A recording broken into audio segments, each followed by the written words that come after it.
Welcome back to Engicon academy students. और अब हम शुरू करते हैं अपना टेस्ट नंबर 7 की डिस्कशन, जो कि है इलेक्ट्रोमैग्नेटिज्म और इलेक्ट्रोमैग्नेटिक इंडक्शन से। सबसे पहला सवाल हमारे पास आ जाता है कि which of the following is dependent upon the material from which coil is made. ठीक है, तो बेसिकली हमारे पास दो ऑप्शन है, इंड्यूस्ड ईएमएफ और इंड्यूस्ड करंट। तो फैराडे लॉ के हिसाब से इंड्यूस्ड ईएमएफ जो है वो इक्वल होती है -n delta phi by T, यानी कि ईएमएफ जो है वो डिपेंड कर रही है rate of change of flux पे, और इसमें किसी किस्म के भी मटेरियल का कोई जिक्र नहीं हुआ। ठीक है, क्योंकि फ्लक्स जो है वो मटेरियल पे नहीं डिपेंड करता, वो मैग्नेट पे और मोशन पे डिपेंड करता है। लेकिन अगर आपसे कभी कोई पूछे कि इंड्यूस करंट किसके इक्वल होगा, तो इंड्यूस करंट इक्वल होता है ईएमएफ बाय रेजिस्टेंस के। इस केस में ईएमएफ हमने डेल्टा फाई ली हुई है, तो ये हो जाएगा delta phi by R T, यानी कि इंड्यूस करंट का रेजिस्टेंस के साथ इनवर्स रिलेशन है, और रेजिस्टेंस जो है वो dependent on material. Resistance is dependent on material, तो इंड्यूस करंट इसका आंसर हो जाएगा, क्योंकि रेजिस्टेंस मटेरियल पे डिपेंड करती है और करंट रेजिस्टेंस पे डिपेंड करता है, तो हम कह सकते हैं कि induce current is dependent on material. Next सवाल है कि proton and alpha particles inter perpendicular into a magnetic field with same momentum, which particle will move in a circle with more radius. तो बेसिकली ये सवाल आया हुआ है radius of cyclotron से।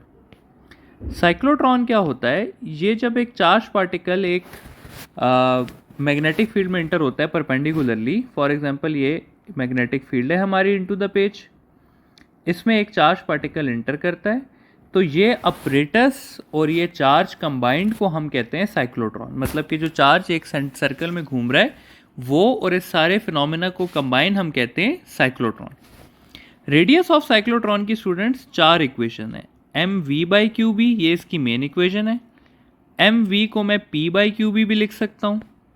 मोमेंटम को मैं √2m के ई बाई क्यू बी लिख सकता हूँ, और काइनेटिक एनर्जी को मैं √2m V E by Q B भी लिख सकता हूँ।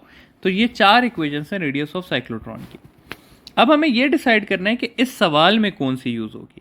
तो स्टूडेंट्स, अगर आपको किसी सवाल में वेलोसिटी दी होगी तो फर्स्ट वाली होगी, मोमेंटम दिया होगा तो सेकंड वाली होगी, काइनेटिक एनर्जी दी होगी तो थर्ड वाली होगी, और अगर पोटेंशियल दिया होगा तो फोर्थ वाली होगी। इसमें हमें क्योंकि मोमेंटम दिया हुआ है तो हम ये वाली इक्वेशन लेके आगे चलेंगे। तो रेडियस इक्वल हो जाएगा P बाई क्यू बी। अब यहाँ पर हमने कंपेयर करना है प्रोटॉन और अल्फा पार्टिकल को, और हमें कहा हुआ है कि मोमेंटम इसमें कांस्टेंट है। तो अगर मोमेंटम कांस्टेंट होगा तो R और Q का इनवर्स रिलेशन हो जाएगा। अब हमें पता है कि charge of alpha particle is more than charge of proton, तो क्योंकि इनवर्स रिलेशन है इसलिए radius of alpha particle will be less than radius of proton. तो इसका आंसर हो जाएगा कि ज़्यादा रेडियस किसका है, प्रोटॉन का है। ऑप्शन नंबर ए हमारा करेक्ट आंसर हो जाएगा। नेक्स्ट सवाल है कि in a step up transformer turn ratio is 1:2 a cell. अच्छा, इसमें जो सारा कुछ है ना स्टूडेंट्स, वो इस सेल के अंदर लिखा हुआ है। अच्छा, आगे हम पढ़ते हैं। तो सेकेंडरी कॉइल में कितनी वोल्टेज डेवलप होगी। तो स्टूडेंट्स याद रखिएगा कि ट्रांसफॉर्मर के वर्क करने के लिए हमें यहाँ पर एक अल्टरनेटिंग सोर्स चाहिए होती है, या अगर अल्टरनेटिंग ना भी हो तो चेंजिंग या पल्सेटिंग डीसी चाहिए होता है। तो transformer can work only on AC या पल्सेटिंग डीसी, जबकि जो सेल है वो हमें प्लेन डीसी देता है। ठीक है, तो प्लेन डीसी पे ट्रांसफॉर्मर वर्क ही नहीं कर सकता, इसलिए इसका आंसर होगा नन ऑफ दीज। नेक्स्ट सवाल है कि if magnetic field is at an angle of 60 degree to the plane, magnetic flux is. अब स्टूडेंट्स, एक बात आप लोगों ने याद रखनी है कि मैग्नेटिक फ्लक्स जो है ना, उसके लिए मैं आप लोगों को, चाहे मैग्नेटिक फ्लक्स हो चाहे इलेक्ट्रिक फ्लक्स हो, आप लोगों ने एक बात याद रखनी है कि अगर आप लोगों को वेक्टर एरिया दिया हुआ तो आप लोगों ने फ्लक्स के लिए फॉर्मूला यूज करना है BA cos थीटा। लेकिन अगर आपको सरफेस एरिया दिया हुआ, या जिस तरह उसको कहते हैं प्लेन दिया हुआ, तो उसके लिए आपने फ्लक्स का फॉर्मूला यूज करना है BA sin थीटा, क्योंकि प्लेन का एंगल 90 डिग्री होता है टू वेक्टर एरिया। ठीक है, तो अगर कभी वेक्टर एरिया का लफ्ज़ यूज़ हुआ तो आपने बी ए कॉस थीटा यूज़ करना है, और अगर सरफेस का, एरिया का या प्लेन का लफ्ज़ यूज़ हुआ तो आप लोगों ने साइन थीटा यूज़ करना है। तो यहाँ पर क्योंकि ये प्लेन का लफ्ज़ यूज़ किया गया है तो इसलिए हम इस इक्वेशन को लेके आगे चलेंगे। तो ये हो जाएगा B A sine of 60, sine 60 हमारे पास होता है 0.86, तो ये हो जाएगा 0.86 बी ए, जो कि है हमारा सवाल नंबर बी। अच्छा जी, नेक्स्ट है जी, a force of 10 newton will cause a magnet to move with the velocity of this much. If a conducting coil is placed in front of a magnet, same force will cause a magnet to move with velocity. अच्छा, बड़ा अच्छा सवाल है students. इस तरह से है कि एक मैग्नेट है मेरे पास, मैं कहता हूँ ये नॉर्थ पोल है, ये साउथ पोल है, और ये अगर मैं इसके ऊपर 10 न्यूटन की फोर्स लगाऊंगा तो ये मूव करेगा विथ 10 मीटर पर सेकेंड। तो अब अगर इसी मैग्नेट पे ऊपर मैं आगे कॉइल रख दूं और अब इस पे मैं 10 न्यूटन फोर्स लगाऊं, तो क्या अब भी ये 10 मीटर पर सेकेंड से मूव करेगा? तो इसका आंसर है नहीं।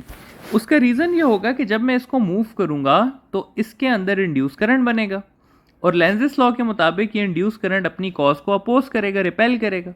रिपेल करने के लिए यहाँ पे नॉर्थ पोल बन जाएगा, यहाँ पे साउथ पोल बन जाएगा, तो रिपल्जन की वजह से अब इसकी वेलोसिटी जो है वो क्या हो जाएगी? Less than 10 metre per second हो जाएगी, क्योंकि अब इंड्यूस करंट बन रहा है। तो इसका आंसर है less than 10 metre per second, option number C. Next सवाल है कि मैंने charge particle move at an angle other than 0, 90 and 180 degrees, the particle will follow. अच्छा, अब ये इस तरह से है स्टूडेंट्स कि लेट से मैं कहता हूँ ये मेरे पास एक मैग्नेटिक फील्ड है, ये नॉर्थ पोल है, ये मेरे पास साउथ पोल है, और मैं कहता हूँ, अच्छा इस सवाल से हट के मैं आपको कुछ और चीज़ें भी पढ़ाना चाहता हूँ।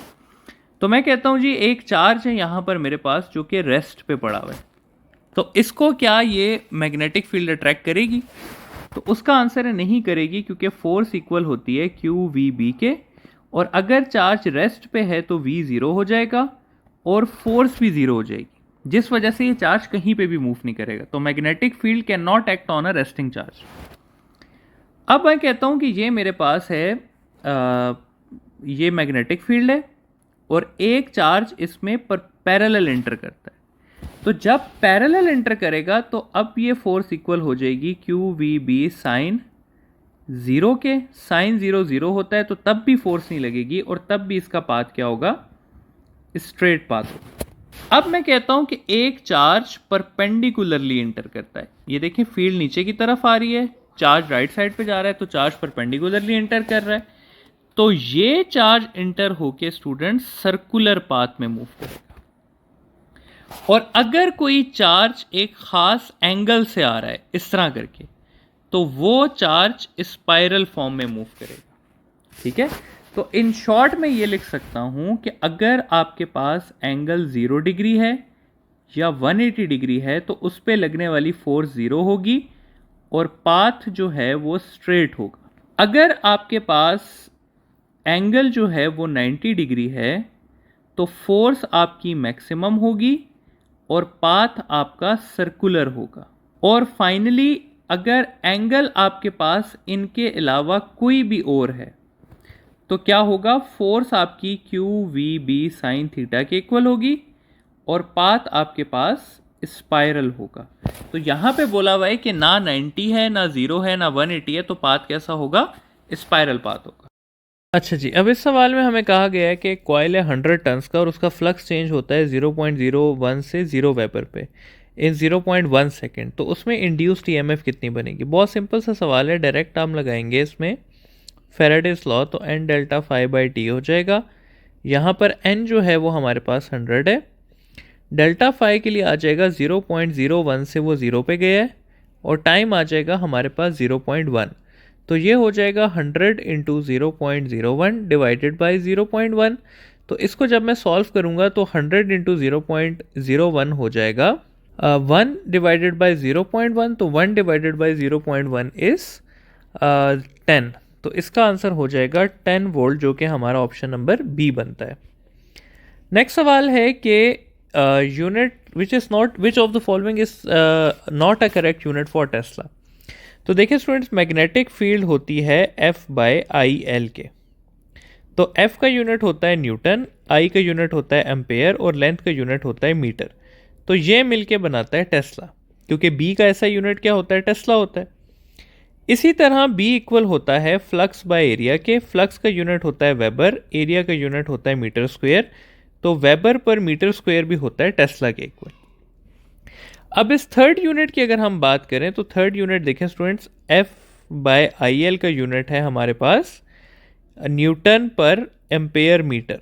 तो न्यूटन को मैं लिख सकता हूँ kg metre per second square, ampere को मैं लिख सकता हूँ कूलम पर सेकेंड, और मीटर को मैं मीटर ही लिख देता हूँ। तो ये मीटर मीटर से कैंसिल हो गया, सेकेंड जो है वो सेकेंड स्क्वायर से कैंसिल हो गया। तो ये बच गया kg कूलम इंटू सेकेंड। तो सिर्फ एक यूनिट ऐसा बचा जो कि हमारे पास टेस्ला के इक्वल नहीं है, और वो क्या है, एम्पेयर मीटर स्क्वायर।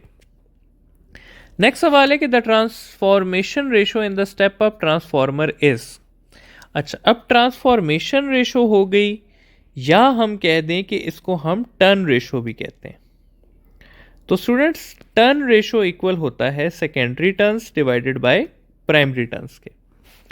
अब अगर हम बात करें step up versus step down transformer की, तो यहां पर मैं कह दूं step up versus step down transformer.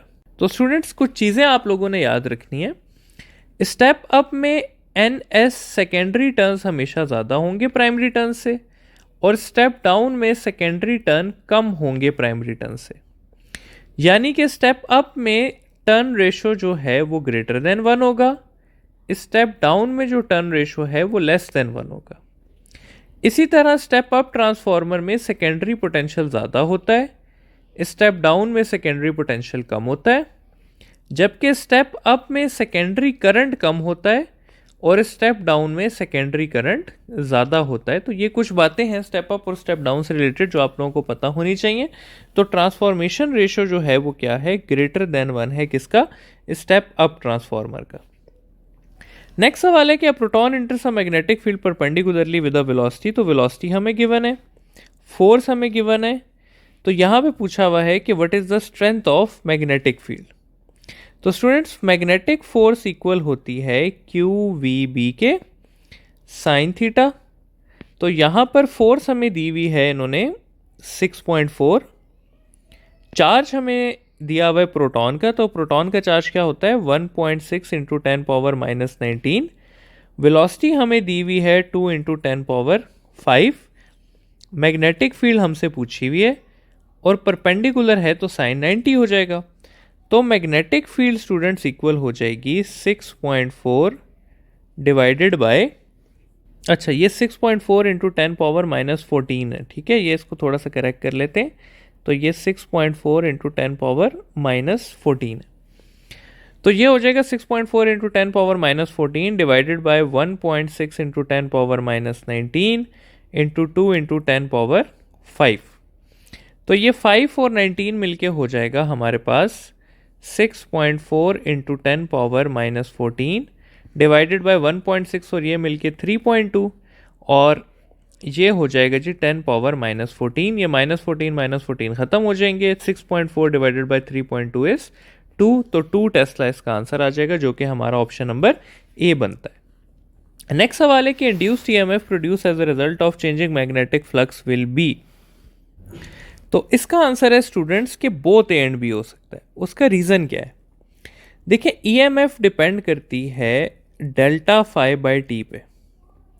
तो अगर चेंज कॉन्स्टेंटली हो रहा है, अगर चेंज कॉन्स्टेंटली हो रहा है तो EMF कांस्टेंट बनेगी, और अगर फ्लक्स का चेंज वेरिएबली हो रहा है तो EMF जो है वो चेंजिंग बनेगी। तो ज़रूरी नहीं है कि EMF हमेशा चेंजिंग ही हो। अगर फ्लक्स कॉन्स्टेंटली चेंज हो रहा है तो EMF कांस्टेंट बनेगी, ठीक है, और अगर फ्लक्स वेरिएबली चेंज हो रहा है तो EMF वेरिएबल बनेगी। तो इसका आंसर है कि ए भी हो सकता है और बी भी हो सकता है। नेक्स्ट सवाल है कि magnetic force on an electron travelling with this velocity parallel to the strength. अच्छा, अब ये थोड़ा सा कंफ्यूजिंग सवाल है क्योंकि यहाँ पे पैरेलल लिखा हुआ है। और अभी हमने पढ़ा कि मैग्नेटिक फोर्स इक्वल होती है Q V B sine theta के, और पैरेलल है तो एंगल कितना हो जाएगा, 0 डिग्री हो जाएगा, और साइन 0 क्या होता है, 0 होता है। तो इसका आंसर हो जाएगा नन ऑफ दीज, क्योंकि उसके ऊपर कोई फोर्स लगेगी ही नहीं। ठीक है, तो अगर फोर्स लगेगी नहीं तो फिर हम उसको कैसे कह सकते हैं कि उसकी क्या वैल्यू होगी।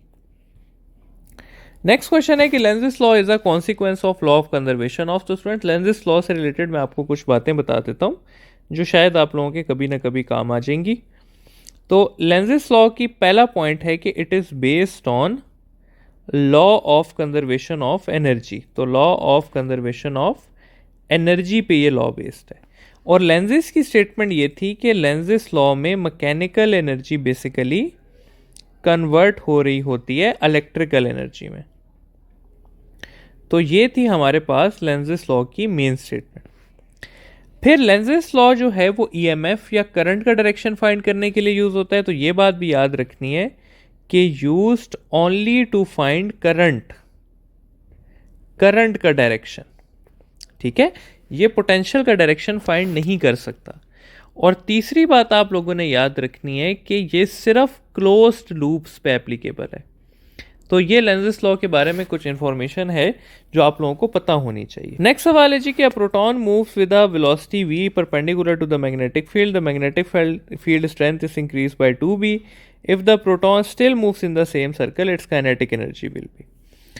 तो इसमें स्टूडेंट्स इस तरह से है कि हमें काइनेटिक एनर्जी, रेडियस और मैग्नेटिक फील्ड की बात हुई है। ठीक है, तो रेडियस और काइनेटिक एनर्जी की क्या इक्वेशन है, √2mke डिवाइडेड बाय QB।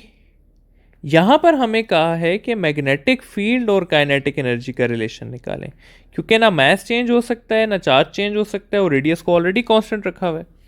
तो काइनेटिक एनर्जी और मैग्नेटिक फील्ड का रिलेशन आ जाएगा b का स्क्वायर।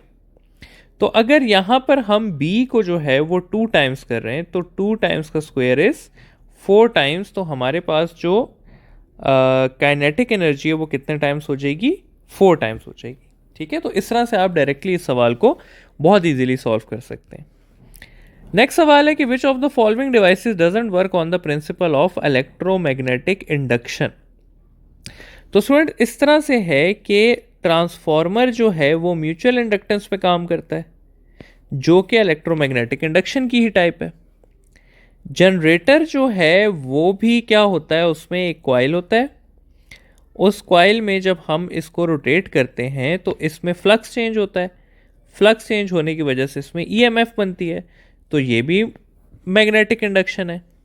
और वायरलेस चार्जर तो काम ही इलेक्ट्रोमैग्नेटिक इंडक्शन पे करते हैं, क्योंकि उसमें क्या होता है कि एक कॉइल दूसरे के अंदर इंड्यूस करता है करंट। लेकिन जो मोटर है स्टूडेंट्स, ये काम करती है इलेक्ट्रोमैग्नेटिज्म पे। इसमें ईएमएफ जनरेट नहीं होती, इसमें हम करंट देते हैं और करंट देन कन्वर्ट होता है मैकेनिकल एनर्जी में। ठीक है, तो motor is example of electromagnetism, rest of the 3 devices are examples of electromagnetic induction. Next सवाल आ जाता है हमारे पास कि direction of magnetic field around a current carrying conductor can be found by using. ठीक है, तो स्टूडेंट्स अगर एक करंट कैरिंग कंडक्टर है इस तरह से और उसके अंदर हमने मैग्नेटिक फील्ड का डायरेक्शन फाइंड करना है, तो इसमें हम simply right hand rule use करते हैं।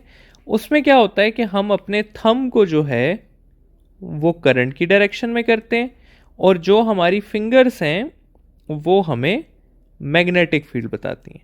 तो जब मैं अपने राइट हैंड के थंब को ऊपर की तरफ करूंगा तो आप लोग देखेंगे कि हमारी फिंगर्स इस तरह से मुड़ी होती हैं। ठीक है, तो ये इसकी मैग्नेटिक फील्ड बनती है। तो ये कौन सा रूल है, ये है राइट हैंड थंब रूल। अब बाकी रूल्स किस लिए यूज होते हैं ये भी थोड़ा सा देख लेते हैं। तो लेंजिस लॉ को हम इंड्यूस करंट के डायरेक्शन के लिए यूज करते हैं। ठीक है, फ्लेमिंग राइट हैंड रूल को हम फोर्स ऑन अ वायर के लिए यूज करते हैं। और एम्पेयर लॉ से कोई डायरेक्शन नहीं फाइंड हो सकता। एम्पेयर लॉ हमें मैग्नेटिज्म बताता है, मैग्नेटिक फील्ड के बारे में बताता है। तो ये है जी हमारे पास कि हमने अगर वायर का डायरेक्शन फाइंड करना है तो हम simply right hand rule use कर सकते हैं।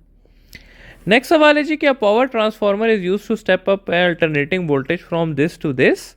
to transmit 4 kV power. If the primary coil is 1000 turns, what is the current rating for the secondary coil? Assume 100% efficiency. अच्छा जी, अब ये क्वेश्चन स्टूडेंट थोड़ा सा ट्रिकी है क्योंकि इसमें हमें थोड़ी सी कैलकुलेशंस करनी पड़ेंगी. अच्छा, अब ट्रांसफार्मर की अगर हम बात करें तो उसमें हम कहते हैं कि Vs over Vp is equal to Ns over Np. ठीक है, और साथ ही साथ हम कहते हैं कि Vs over Vp is equal to Ip over Is. तो इन दोनों इक्वेशंस को यूज़ करके हम जो है वो आंसर निकाल सकते हैं. अच्छा जी, तो शुरू करते हैं अपना क्वेश्चन. तो स्टूडेंट्स, अगर मैं सॉल्व करना चाहूँ तो मैं इस तरह से कर सकता हूँ कि एफिशिएंसी जो है वो इक्वल होती है हमारे पास output power by input power. और आउटपुट पावर जो है वो यहाँ पर मैं लिख सकता हूँ VSIS, और इनपुट पावर मुझे यहाँ पर ऑलरेडी दी हुई है. तो एफिशिएंसी जो है वो यहाँ पर कितनी है, 100% है, या उसको मैं 1 ले सकता हूँ. Vs हमारे पास सेकेंडरी बोला हुआ है इन्होंने 10,000 किलोवाट, तो 10 इंटू 10 पावर 3 वाट हो गया. और करंट जो है वो मैंने फाइंड करना है, और पावर जो है वो हमें दी हुई है इन्होंने 4 किलोवाट, यानी कि 4 इंटू 10 पावर 3. तो इसको स्टूडेंट्स मैं इस तरह से भी लिख सकता हूँ कि IS is equal to 4 into 10 power 3 divided by 10 into 10 power 3. ये कैंसिल हो जाएगा और आंसर आ जाएगा 0.4 एम्पेयर, जो कि है हमारा ऑप्शन नंबर बी. नेक्स्ट सवाल है जी कि charge moves in a magnetic field with a velocity v making an angle theta with v. The force on the charge will be maximum if. तो स्टूडेंट्स, ये बार बार हम कर चुके हैं, कोई तीसरी चौथी बार ये सवाल आ रहा है क्योंकि ये सबसे ज़्यादा इंपॉर्टेंट है. और वो है कि फोर्स इक्वल होती है QVB साइन थीटा के. ठीक है, और फोर्स मैक्सिमम कब होगी, जब एंगल हमारे पास 90 डिग्री होगा, और फोर्स होगी QVB के.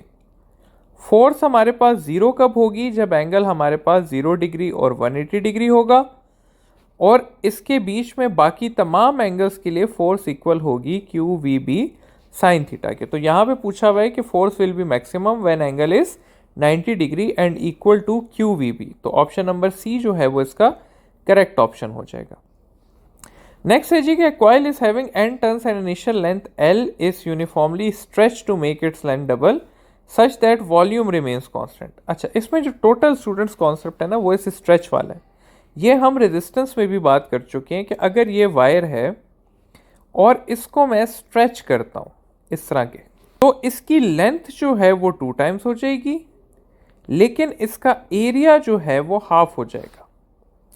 अब अगर ये कॉइल की फॉर्म में है वायर, तो क्या होगा, इसकी सेल्फ इंडक्टेंस इक्वल होती है mu naught mu r n square a by L के.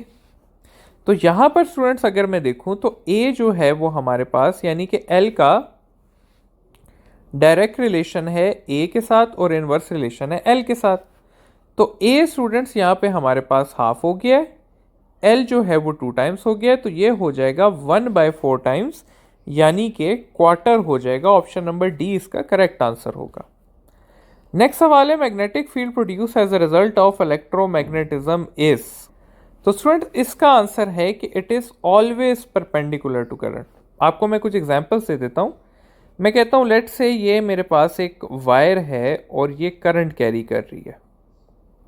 ठीक है, तो वायर अगर इस डायरेक्शन में करंट कैरी कर रही है तो ये आउट ऑफ पेपर है, जबकि इसकी मैग्नेटिक फील्ड जो है वो ऑन द पेपर बनेगी. तो ये देखें, आई और मैग्नेटिक फील्ड के बीच में कितना एंगल है, 90 डिग्री. इसी तरह अगर मैं कहूँ कि एक सोलेनॉइड है और वो सोलेनॉइड इस तरह से इस डायरेक्शन में करंट कैरी कर रहा है, तो उसकी मैग्नेटिक फील्ड इस डायरेक्शन में बनेगी. तो ये देखें, यहाँ पे भी मैग्नेटिक फील्ड क्या है, परपेंडिकुलर है. ठीक है, तो magnetic field is always produce perpendicular to the current. Next सवाल है कि a coil circular coil foils inside a magnetic field under action of gravity. The field is directed into the page, the current flowing in the coil will be. ये अब students बहुत ज़रा conceptual सा सवाल है. ठीक है, अब ये बोला हुआ है हमें कि एक मैग्नेटिक फील्ड है इस तरह से, और एक कॉइल इसके अंदर गिरता है यूं करके. तो इस कॉइल में करंट किस डायरेक्शन में फ्लो करेगा। अब ये है स्टूडेंट्स के जब ये कॉइल डाउनवर्ड फॉल करेगा तो मतलब ये इस तरह का सिनेरियो बन जाएगा कि इसके अंदर से ये इनवर्ड फील्ड इंक्रीज होने लगेगी। ठीक है, तो लेंजिस लॉ के हिसाब से ये इसको अपोज करने के लिए जो अपनी फील्ड बनाएगा वो आउटवर्ड होगी। ठीक है, तभी ये लेंजिस लॉ अप्लाई होगा, यानी कि इसमें फील्ड पीछे से आ रही है इस तरह करके और आगे की तरफ आ रही है इस कॉइल में, यानी कि फ्रॉम बैकवर्ड टू फ्रंट आ रही है। ठीक है, और हमें ये बात पता है कि अगर रिंग हो तो उसमें फील्ड कहाँ से कहाँ आ रही होती है, साउथ से नॉर्थ आ रही होती है। आउटसाइड फील्ड नॉर्थ से साउथ आ रही होती है, लेकिन इनसाइड फील्ड साउथ से नॉर्थ आ रही होती है, यानी कि इसके पीछे साउथ है और इसके फ्रंट पे नॉर्थ पड़ा हुआ है। और नॉर्थ पे करंट किस तरह फ्लो करता है, एंटी क्लॉकवाइज फ्लो करता है, तो इसका आंसर हो जाएगा एंटी क्लॉकवाइज। ये सवाल है कि ये 4 ऑप्शन दिए हुए हैं और हमें कहा हुआ है कि इसमें ये अगर ये सारे साइक्लोट्रॉन्स हैं तो सबसे ज़्यादा कम फ्रीक्वेंसी किसकी होगी। तो स्टूडेंट्स उसका आंसर है कि फ्रीक्वेंसी इक्वल होती है Q B divided by 2m के 2 पाई m के सॉरी। तो इस हिसाब से अगर मैं देखूं तो बारी बारी अगर हम कैलकुलेट करें तो फ्रीक्वेंसी ऑफ इलेक्ट्रॉन में चार्ज 1 ही आ जाएगा और उसका मैस जो है वो होता है 0.0005 U, ये एटॉमिक मैस यूनिट है बेसिकली। फिर अगर मैं बात करूं लिथियम आयन की, तो लिथियम आयन का इन्होंने चार्ज दिया हुआ है +1 और मैस लिथियम के पास होता है 7, तो इसको मैं 7U लिख दूंगा। फिर अगर प्रोटॉन की बात करें तो प्रोटॉन जो है वो उसका चार्ज होता है 1 इलेक्ट्रॉन और उसका मैस होता है 1U। जबकि अगर मैं हीलियम की बात करूं तो हीलियम का चार्ज यहाँ पर +1 दिया हुआ है और हीलियम का मैस होता है 4। तो अगर मैं देखूं तो सबसे ज़्यादा जो बड़ा डिनोमिनेटर है वो किसका है, लिथियम का है, जबकि न्यूमिनेटर सबका सेम है +1 +1 +1 -1। तो डिनोमिनेटर जिसका सबसे बड़ा होगा उसकी फ्रीक्वेंसी सबसे कम होगी, तो लिथियम आयन जो है वो इसका करेक्ट आंसर हो जाएगा। नेक्स्ट सवाल है why is electricity transmitted over long distances at higher voltages. तो स्टूडेंट्स ये बहुत अच्छा सवाल है। क्या है जी इसका सवाल कि जब इलेक्ट्रिसिटी की प्रोडक्शन होती है ना, लेट्स से ये मेरे पास जो है ये हमारा वो है, यहाँ पर डैम है और इधर जो है वो पावर हाउस है हमारा जहाँ पे प्रोडक्शन हो रही है। ठीक है, ये हमारा फॉर एग्जांपल डैम है। तो यहाँ से हम क्या करते हैं कि इसको हम बहुत ज़्यादा स्टेप अप कर देते हैं, पोटेंशियल को बहुत हाई कर देते हैं, फिर उसको हम ट्रांसमिट करते हैं, फिर घरों के पास आके हमने एक और ट्रांसफार्मर लगाया होता है और वहाँ पर हम उसे स्टेप डाउन करते हैं और फिर हम घरों को बिजली देते हैं। ठीक है, तो ये क्यों कर रहे हैं हम कि हम दो ट्रांसफार्मर यूज़ कर रहे हैं, पहले उसको ज़्यादा कर रहे हैं फिर उसको कम कर रहे हैं। उसका रीज़न ये है कि स्टूडेंट जो स्टेप अप ट्रांसफार्मर होता है वो पोटेंशियल को इंक्रीज करता है लेकिन वो करंट को डिक्रीज करता है, और जितना कम करंट होगा उतनी कम हीट लॉस होगी, तो हीट लॉस डिक्रीज होगा। तो इस वजह से हम क्या करते हैं कि पहले उसे स्टेप अप करते हैं और फिर उसे बाद में जाके स्टेप डाउन करते हैं ताकि सारे रास्ते में हीट लॉस ज़्यादा ना हो। ठीक है, तो रीज़न क्या होता है हमारा पोटेंशियल को ज़्यादा करना कि हम करंट को डिक्रीज कर सकें, तो इसका आंसर होगा B, to decrease current. Next सवाल है जी कि a charge A is at rest and charge B is in motion, then electric force can exert a force on dash but magnetic field can exert a force on dash. तो students अगर मैं कहूँ कि ये मेरे पास electric field है, ये positive terminal है, ये नेगेटिव टर्मिनल है, और मैं एक चार्ज को यहाँ पे रेस्ट पे रख देता हूँ, तो क्या होगा कि अगर ये पॉजिटिव चार्ज है तो इसके ऊपर इधर फोर्स लगेगी, यानी कि इलेक्ट्रिक फील्ड रेस्टिंग चार्ज पे फोर्स लगा सकती है। और अगर मैं कहूँ कि एक पॉजिटिव चार्ज इस तरह से मूव होके इंटर होता है तो ये भी इंटर होके नेगेटिव की तरफ जाएगा, तो इलेक्ट्रिक फील्ड मोशन वाले चार्ज पे भी फोर्स लगा सकती है। लेकिन अगर मैं बात करूं कि यही मेरे पास एक मैग्नेटिक फील्ड है, तो अगर चार्ज रेस्ट पे है तो उसकी क्यू वी बी में से वी वाला पोर्शन 0 हो जाएगा और फोर्स ज़ीरो हो जाएगी। मैग्नेटिक फील्ड सिर्फ उस चार्ज पे फोर्स लगा सकती है जो मूव कर रहा हो। ठीक है, तो अगर चार्ज ए रेस्ट पे है और चार्ज बी मोशन पे है तो इलेक्ट्रिक फोर्स दोनों पे फोर्स लगा सकती है, यानी कि ए पे भी और बी पे भी। लेकिन जो मैग्नेटिक फोर्स है वो सिर्फ बी पे लगा सकती है। तो ए एंड बी और बी कौन सा ऑप्शन बन रहा है? ऑप्शन नंबर ए बन रहा है हमारे पास। नेक्स्ट है जी कि if a magnet is dropped inside a copper tube it will fall with acceleration. तो ना स्टूडेंट्स, ये बेसिकली ये है कि ये मैग्नेट है हमारे पास, ठीक है, और इसको मैं एक कॉपर की ट्यूब में फॉल कराता हूँ। तो जब ये मैग्नेट इसके अंदर गिरेगा तो क्योंकि ये कॉपर है तो ये इसके अंदर ईएमएफ बनेगी। अच्छा, ये मैग्नेट था, ठीक है, ये आपके पास ट्यूब थी। तो जब ये गिरेगा तो इस कॉपर ट्यूब में इस तरह से करंट बनेगा, और वो करंट इस तरह से बनेगा कि वो इसके फॉल को अपोज करेगा। तो अपोज करने के लिए वो ऊपर अपना नॉर्थ पोल बनाएगा और नीचे वाली साइड पे उसका साउथ पोल बनेगा। तो अब ये नॉर्थ पोल और नॉर्थ पोल इसको रिपेल करने की वजह से इसको स्लो करेगा, और स्लो करने की वजह से इसकी एक्सेलरेशन जो है वो लेस देन जी होगी। तो इसका आंसर है option number C, less than G. अच्छा जी, नेक्स्ट सवाल है हमारे पास कि 10 volt DC source is connected across a inductor, current of 2 ampere flow through it. If the same inductor is connected to a 10 volt AC source, the current flowing through it will be। सवाल ये है students कि एक solenoid है, solenoid का दूसरा नाम inductor भी होता है। तो जब मैंने इसके साथ 10 वोल्ट डीसी लगाया तो इसके अंदर 2 एम्पेयर करंट फ्लो कर रहा था। अब अगर मैंने इसी इंडक्टर के साथ एक 10 वोल्ट की एसी सोर्स लगा दी है तो क्या होगा? तो उसका आंसर है स्टूडेंट कि उसमें करंट लेस देन 2 एम्पेयर होगा, क्योंकि जब एसी सोर्स लगेगी तो फ्लक्स चेंज होगा, करंट चेंज होगा, करंट चेंज होने की वजह से फ्लक्स चेंज होगा, फ्लक्स चेंज होने की वजह से इंड्यूस करंट बनेगा, और वो इंड्यूस करंट अपोज करेगा अप्लाइड करंट को। ये प्रोसेस है सेल्फ इंडक्शन का। तो सेल्फ इंडक्शन की वजह से इंड्यूस करंट बनेगा जो कि अप्लाइड करंट को कम करेगा, और इस वजह से जो है वो अगर पहले करंट 2 एम्पेयर था तो अब वो लेस देन 2 एम्पेयर होगा। ऑप्शन नंबर बी जो है वो इसका करेक्ट आंसर है। नेक्स्ट सवाल है, coil of AC generator has 10 turns and area of 2 metre square. If coil is rotating perpendicularly with angular velocity of 5 radian per second, how much EMF is generated. तो student बहुत simple सा सवाल है, EMF equal होती है नवाब sign theta के। अच्छा, ये निमोनिक है नवाब साइन थीटा, वरना इसमें n जो है वो नंबर ऑफ टर्न्स है तो यहाँ पर वो 10 आ गया।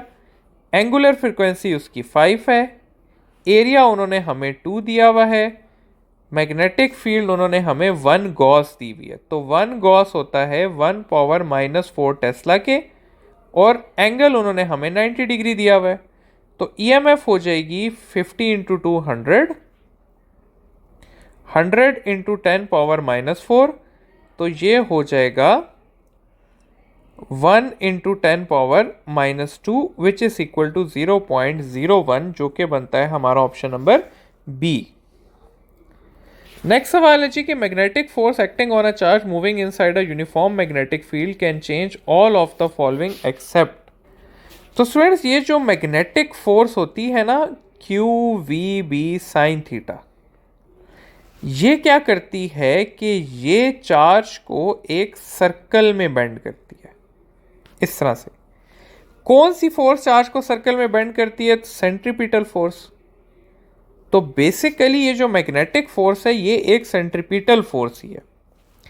अब ये बात आप लोगों को पता होनी चाहिए कि centripetal force can only change direction. तो वो किन किन चीज़ों को चेंज नहीं कर सकती और किन को चेंज कर सकती है? तो magnetic force can not change speed, क्योंकि स्पीड का डायरेक्शन नहीं होता। It can not change kinetic energy, it can not change angular velocity, क्योंकि एंगुलर वेलोसिटी का डायरेक्शन नहीं चेंज होता जब बॉडी घूम रही होती है। तो however it can change momentum, it can change displacement, it can change acceleration. तो इसमें से कौन सा ऑप्शन हमें गिवन है? Angular velocity of charge. तो एंगुलर वेलोसिटी ऑफ चार्ज जो है वो चेंज नहीं होगी। नेक्स्ट सवाल है, which of the following statement is correct when considering mutual induction. तो स्टूडेंट, म्यूचुअल इंडक्शन में की अगर हम बात करें तो हमसे पूछा हुआ है कि म्यूचुअल इंडक्टेंस किस चीज़ पे डिपेंड करती है। तो स्टूडेंट्स ये बात याद रखिएगा कि म्यूचुअल इंडक्टेंस जो है वो किस तरह से आती है। हम कहते हैं N delta phi is equal to is directly proportional to delta I, या मैं कह सकता हूं कि change of current in primary coil is directly proportional to rate of change of flux. तो अगर मैं इसका कांस्टेंट डालूं तो वो आ जाएगा m, ठीक है। तो इस हिसाब से m इक्वल हो जाएगा N delta phi S divided by delta I P, और इस इक्वेशन में ये m कांस्टेंट है तो ये इनमें से किसी चीज पे भी डिपेंड नहीं करता। तो m is independent of current in primary coil as well as secondary coil. इस एमसीक्यू को तो हम इस तरह से सॉल्व कर सकते हैं। अब बात यह है कि n किन फैक्टर्स पे डिपेंड करता है। तो उसमें से सबसे पहला फैक्टर आता है number of turns of primary coil and number of turns of secondary coil के साथ इसका डायरेक्ट रिलेशन है। फिर m का रिलेशन है LP और LS के साथ, यानी कि self inductance of primary coil और सेकेंडरी कॉइल के अंडर रूट के साथ। थर्ड रिलेशन है m का सेपरेशन ऑफ कॉइल्स के साथ। सेपरेशन जितनी ज्यादा होगी m उतना कम होगा। फोर्थ रिलेशन है m का रिलेटिव परमिएबिलिटी के साथ। और फाइनल रिलेशन है m का फ्लक्स के रेशो के साथ, flux in secondary coil divided by flux in primary coil के साथ। तो ये है हमारे पास फैक्टर्स जिन पे हमारी म्यूचुअल इंडक्टेंस डिपेंड करती है। अगला सवाल है, when a charge particle of mass m and charge q enters into a magnetic field of strength b, which thing determines radius of its circular path। तो स्टूडेंट, रेडियस की equation होती है mv by qb।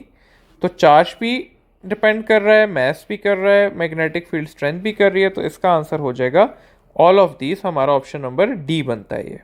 Next सवाल है, 100 turn coil has a flux of this, what is the flux linkage. तो students, इसमें आपको मैंने फ्लक्स लिंकेज पढ़ाना था। फ्लक्स लिंकेज इक्वल होता है हमारे पास एन डेल्टा फाई के। तो यहां पर एन हमें दिया हुआ है 100, फ्लक्स दिया हुआ है 0.001, तो ये हो जाएगा हमारे पास 0.1, जो कि है हमारा ऑप्शन नंबर डी। ठीक है। नेक्स्ट सवाल है, which of the following statement is true regarding magnetic monopole. तो मैग्नेटिक मोनोपोल का मतलब है कि एक पोल से रिलेटेड क्या बात ठीक है। तो मैग्नेट का एक पोल एग्जिस्ट कर सकता है लेकिन अनस्टेबल है, कभी नहीं। मैग्नेट के हमेशा दो ही पोल एग्जिस्ट करेंगे। फॉर एग्जाम्पल, अगर ये नॉर्थ पोल है या साउथ पोल है और इसे मैं बीच से तोड़ देता हूँ, तो इस पीस का अपना नॉर्थ साउथ बन जाएगा और इस पीस का अपना नॉर्थ और साउथ बन जाएगा। They exist in only magnetic field, नहीं। ऑल मैग्नेट्स आर मोनोपोल्स, नहीं। मोनोपोल्स नेवर एग्जिस्ट, ये वाली बात ठीक है। नेक्स्ट सवाल है, when a conductor moves in a magnetic field and cut magnetic flux lines, the EMF produce depends upon. तो मोशनल ईएमएफ का बेसिकली हमसे पूछा है। तो मोशनल ईएमएफ इक्वल होता है minus V B L sine theta के। तो ये लेंथ पे भी कर रहा है, वेलोसिटी पे भी, मैग्नेटिक फील्ड लाइंस पे भी। तो इसका आंसर है all of these, option number D. अच्छा जी, अगला सवाल है कि ऐसा unit of magnetic induction is. तो स्टूडेंट्स, मैग्नेटिक इंडक्शन हो, मैग्नेटिक फील्ड लिखा हो, या फिर मैग्नेटिक फ्लक्स डेंसिटी लिखा हो, इन सब का मतलब होता है ये बी। और इन सब का ऐसा यूनिट क्या है हमारे पास?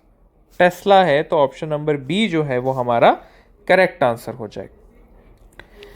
आखिरी सवाल आ जाता है हमारे पास कि output of AC generator is connected to small LED bulb, when a coil of generator makes one complete turn, bulb reaches its maximum brightness. तो देखिए स्टूडेंट्स, जब अल्टरनेटिंग जनरेटर का कॉइल जो है वो कंप्लीट वन टर्न लेता है, तो उसकी वजह से हमारे पास AC की एक वेव बनती है, और AC की एक वेव में जो पीक वैल्यू आती है वो 2 टाइम्स आती है। यानी कि जब एक कॉइल का टर्न होगा तो एक वेव बनेगी, और एक वेव में क्योंकि पीक वैल्यू 2 टाइम्स आती है तो बल्ब अपनी मैक्सिमम ब्राइटनेस पे 2 टाइम्स पहुंचेगा। ठीक है स्टूडेंट्स।